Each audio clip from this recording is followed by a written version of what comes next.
Good morning to one and all. Myself Dr. B. Sivalakshmi. Today we are going to discuss about the introduction to the data structures. What is data structures? Why we need these data structures? Where it will be useful for the student?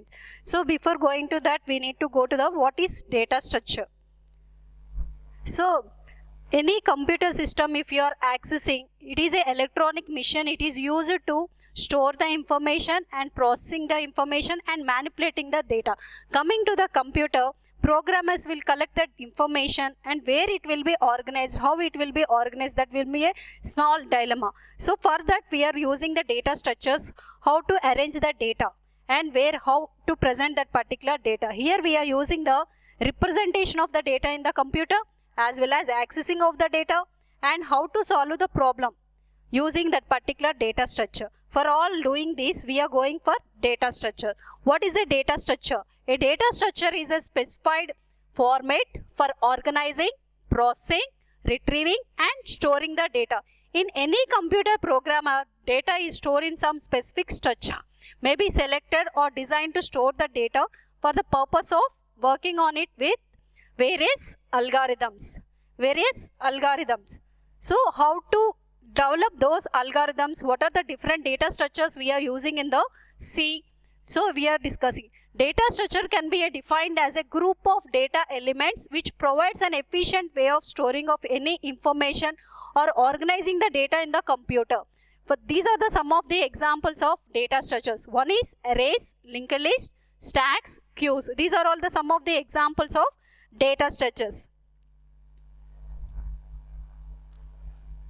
Next, where we will use these particular data structures. Data structures are mostly used in every aspect of computer system, either graphics. Data structures are the main part of many computer science algorithms. It plays a vital role enhancing the software programs as functions softwares to store the retrieve the information from the as required as user formats. So how the data structures can be organized in the internal part of the system. A data structure is a particular way of organizing data in a computer so that it can be used in the efficient way. For example, if you are taking some data as array, suppose I am storing A of 10 elements, how it will be internally stored in the memory. First we are taking that particular memory allocation. Suppose it is a type of data integer. It occupies minimum 2 bytes of data in the memory location. The array is a linear list, means it will store the information in the form of linear sequence. This is the 200 is an address. If you are creating any data element, the memory automatically allocated. This is the basic address of that particular array 200. Again after that it will occupy 2 byte. Next memory location is 201. If you are taking as integer, this will be represented as array index. Array index always starts with 0. Whatever the information you are taking, it will stored in the single individual unit. This is the representation of array in the memory location. Next, when you are representing any data structures, how it will be useful? The data structures mainly specified in the following 4 things. First one, organization of data, accessing method and degree of associativity, processing the alternative for the information. Coming to the organization of data, one particular way if you want to organize any information, we will use the data structure. Suppose for example, if you are taking the student information, student may consist of different names, roll numbers as well as different subjects. Suppose if you want to arrange that particular entire data in the form of an organic fashion, we will go with some student name in the alphabetical order. Otherwise, if you go with select some primary key as a student data, different subject name. Like that we are organizing the data in some specific criteria. Next one, accessing method. Suppose whatever the data you are storing in the memory, if you want to access the particular information, we will use accessing methods. The next one is degree of associativity. How the interaction between the associativity between the data elements. If you are taking the retrieving the information of any student, on which basis you are accessing those information, that one we can call it as degree of associativity. Next one, processing alternative for any information. Suppose if you want in future, if you want to add any information for that particular field, we can go with processing the alternative for the student information.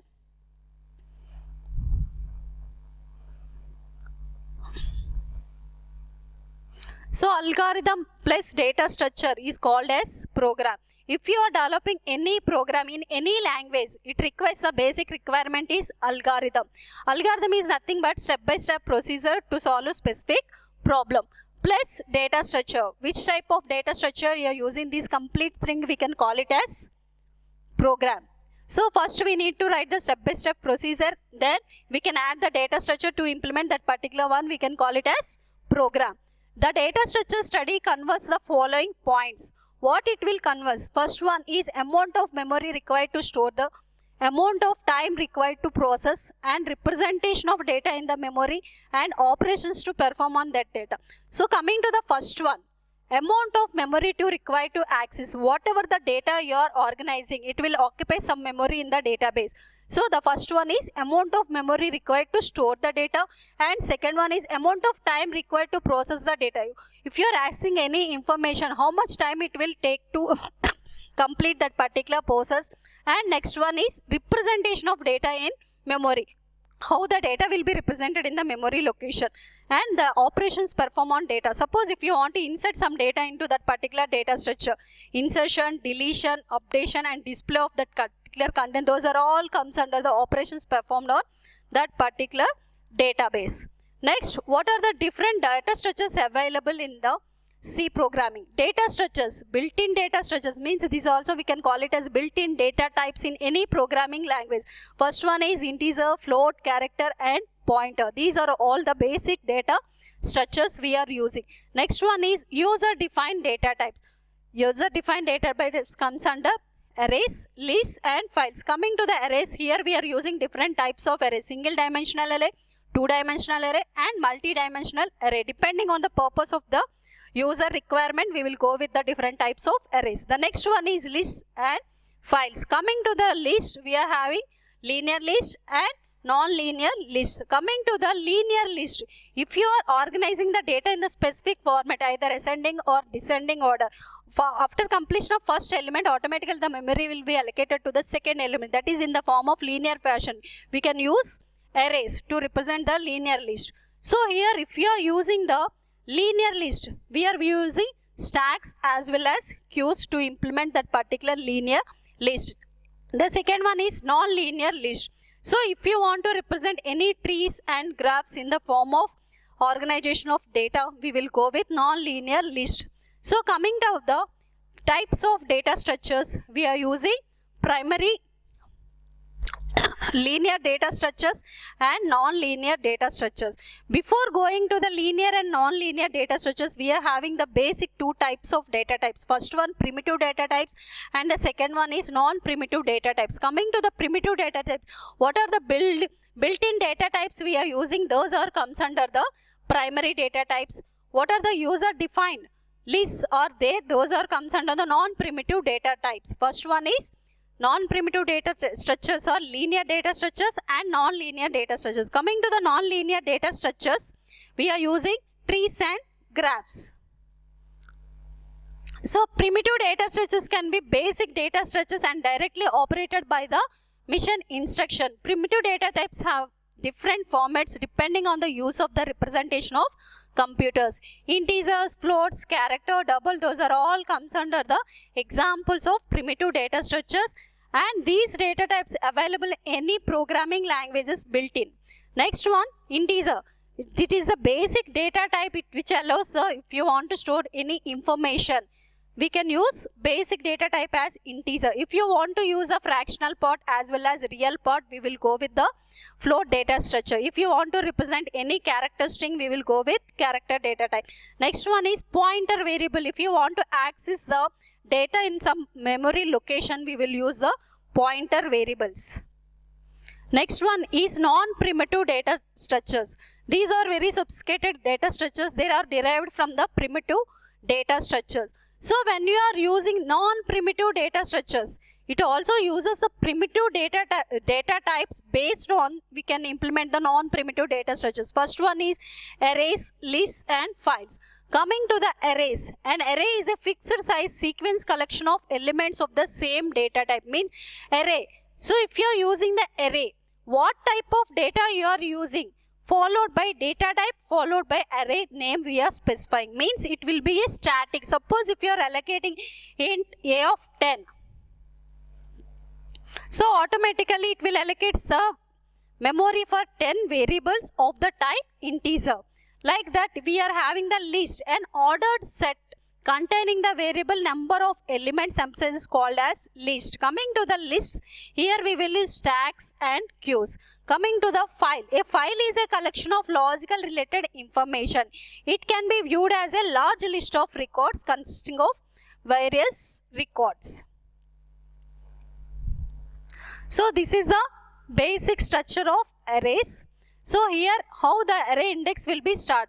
Coming to the array index always starts with 0, 0, 2, and this is the index of that particular array. In this particular element it will stores the data,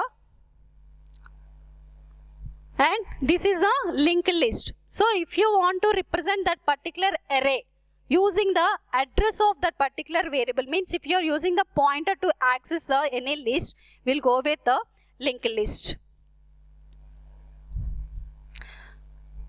Next one, a linear data structure is used for to representation of stacks as well as queues. Coming to the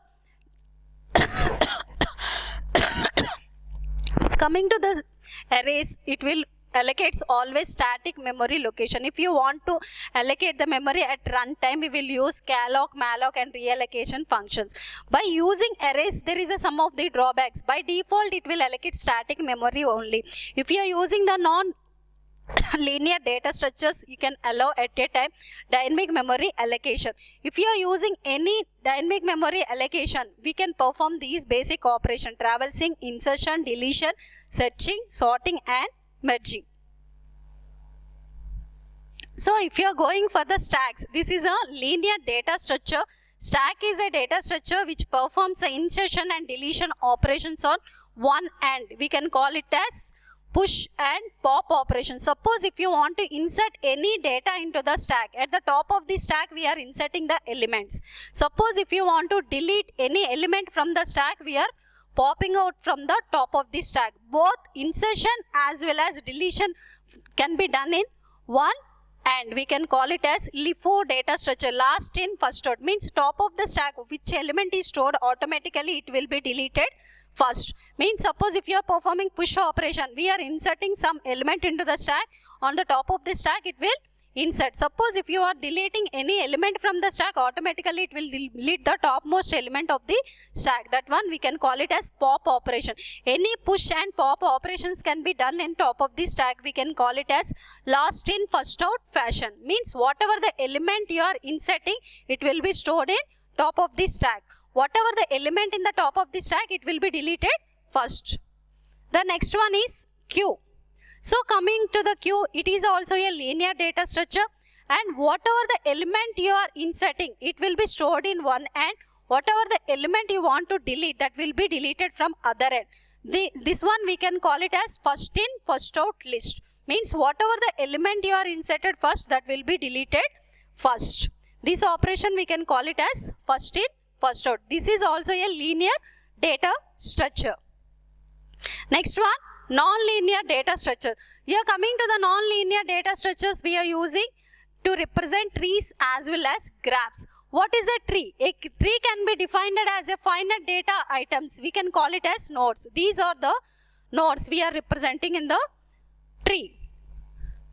So to represent this particular hierarchy of the system in the non-linear fashion, whatever the information is collected from the database, if you want to represent in the form of the tree or graph, this all comes under the non-linear data structure.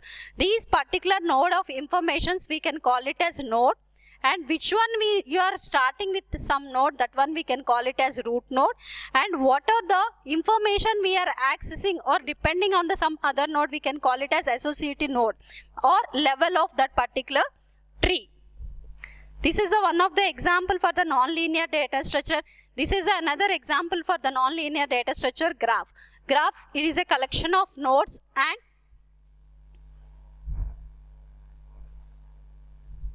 so graph is a collection of nodes, and it can forms any circle in between the nodes, or if you want to move from the one vertex to another vertex with the some path in between the edges, if you are associating the single line, we can call it as edge.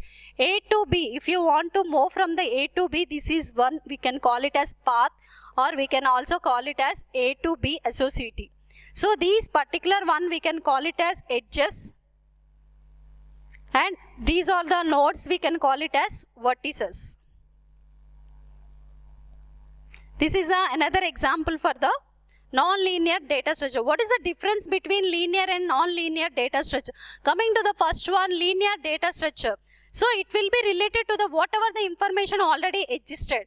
It will be added to the next element to the existing information. That one we can, every item is related to its previous and next item. Whatever the initial index is there, whatever the element you are inserting in that particular database, automatically it will add into that particular item. Coming to the non-linear data structure, every item is attached with many other items. Suppose already we are discussed with the trees and graphs. Whatever the non-linear list we are taking, they don't have any relation between the previous node. It has a multiple paths from one node to another node.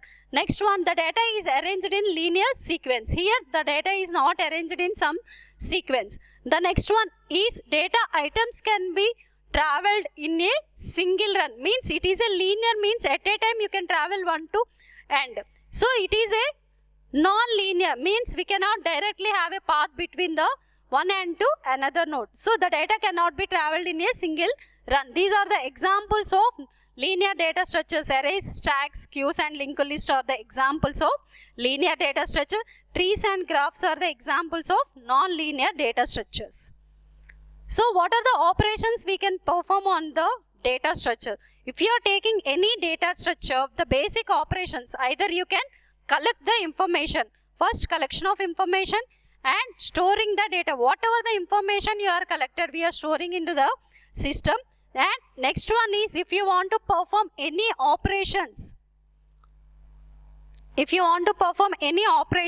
just if you want to insert the data, display the data or delete some data from the database, those are the basic operations on data structures. So first one is create. So whatever the information you are collected for storing the database, that one we are creating. The operation results reserves the memory to program element. Means whatever the information you are collected, if you are creating, means automatically it will allocate the memory for that particular data. Next one, destroy. If you don't want to perform any operations, if you want to delete that particular database, you can go for destroy. Next, selection. If you want to select any data item to perform specific operation, we will go with selection. What are the information already existed? If you want to update that particular information, we will use updation. Suppose if you want to set some element in the database, we will perform the search operation. Sorting means if you want to arrange the items in ascending or descending order, we will perform the sorting operation. Next one, splitting. So whatever the database is there, if you want to split that particular information into the multiple files, we will go with split operation. The last one is merge. So if you want to merge two or more databases, data information to a single file, we will go with merging operation. The traversing is nothing but if you want to travel source node to destination node, we will visit entire node at a time using traversing operation. These are the basic operations we can perform on any data structure, whether it may be a linear data structure, it may be a non-linear data structure, we will perform. These are the basic operations of data structures. Tomorrow we will continue with the next operations of data structures. Thank you.